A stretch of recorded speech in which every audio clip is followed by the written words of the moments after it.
Hello and welcome to Wednesday afternoon's Table Talk. I hope you're doing okay.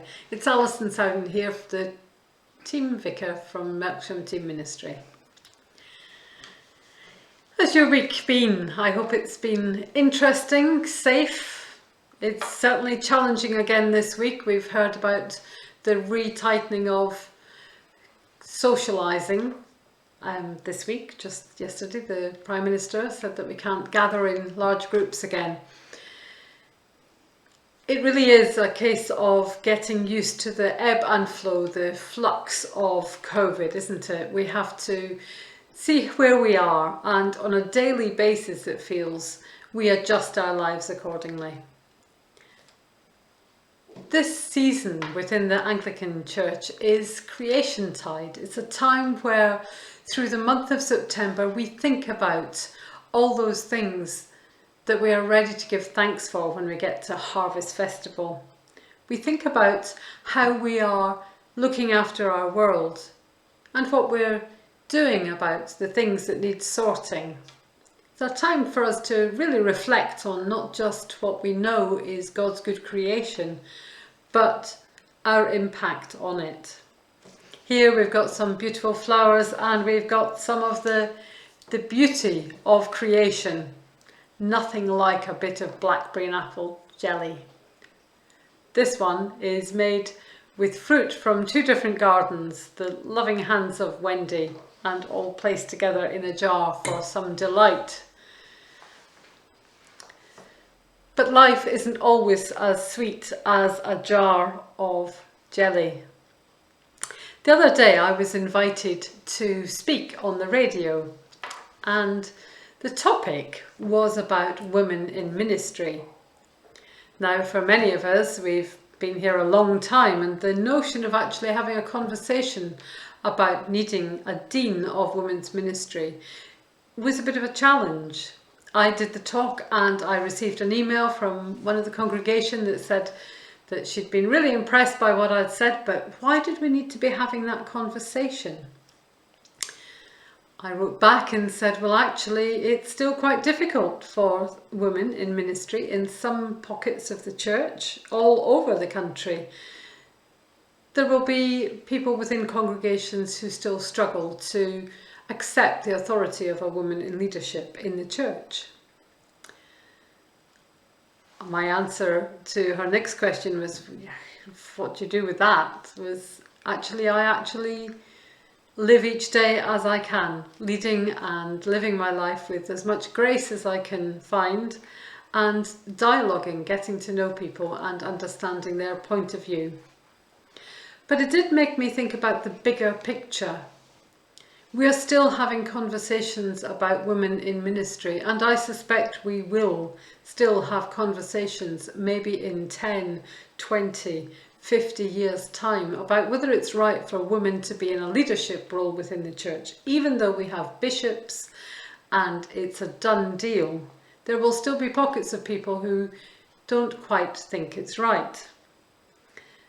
That made me think about issues of race, of general gender issues, and of sexual orientation, so many different things that we think we've been there, done that, got the t-shirt, we've had those conversations, we've changed our laws, we've recognised that it's wrong to be racist in our approach, and yet we still experience racism within our organisations, within the big institutions that have an impact on the daily lives of people. We still have issues of gender. The glass ceiling exists in many walks of life. We also have it around sexual orientation. People are still having to have those battles, having to explain who they are and how they know themselves to be. It's crazy, isn't it, really, that we live in this world, that we are all created in the image of God, and yet we can't quite seem to live and let live. And there's something of a dog in the manger attitude sometimes. If there's something that you don't think should be, then that's it. It's wrong. How do we change that? How do we turn around our thinking? How do we open our hearts up to recognise that there is more in this world than our point of view? And that actually, when we listen to someone else, we can maybe learn a whole new story, a whole new way of looking at things. When Jesus walked this earth, when he was amongst us, he hung out with some of the people that people really felt he shouldn't have done.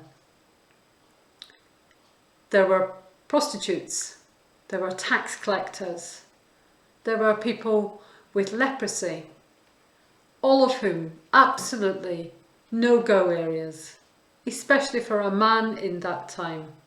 To hang out with women, to give them their own ministries, to value who they were, was just shocking. And yet Jesus came to show us that we all have gifts and qualities and voice and position, and we all make up the tapestry of God's creation.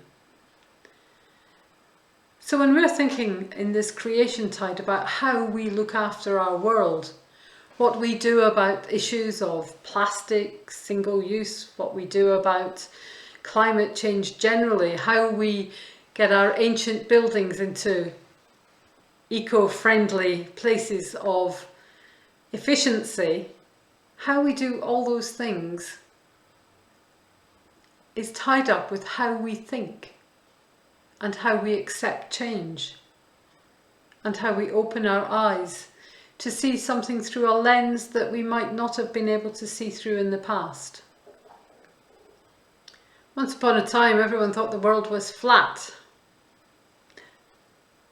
Spoiler alert, it's not. Once upon a time, it was okay to beat your wife to keep her quiet, to keep her under control. Spoiler alert, it's not all right. Once upon a time, I wouldn't have been sat at this table, talking to you, sharing my thoughts. But things change. So as we move into creation tide and think about how we do all the things to change our planet, I would really pray and invite you to start to change your hearts first, to open, to be loving and caring. And that can be as something simple as wearing a mask to look after somebody else, following the rules that keep everybody safe, not with a grudge and a moan and a groan, but with an open heart, with a mind that will expand to meet the situation we find ourselves in, and the courage to step into something that we've never been in before, but actually is there for a reason. Creation tide, a time to give thanks to God for all the wonder and the beauty of his planet, and a time for us to really look at the wonder and the beauty of our own hearts and what we can be, each to the other. Do take care. I may see you on Sunday morning at St Michael's or across the table, because we'll be here on Sunday at the table talk, as always. And I'll catch up with you again next Wednesday. If you haven't already signed up and you still want to, we've got our puzzling questions this evening. Send me an email. My address will be up on the screen at the end of this talk. And let me know, and I'll send you an invite to Zoom. And we'll ask some of those big questions about who we are, about who God is, and about how the world works.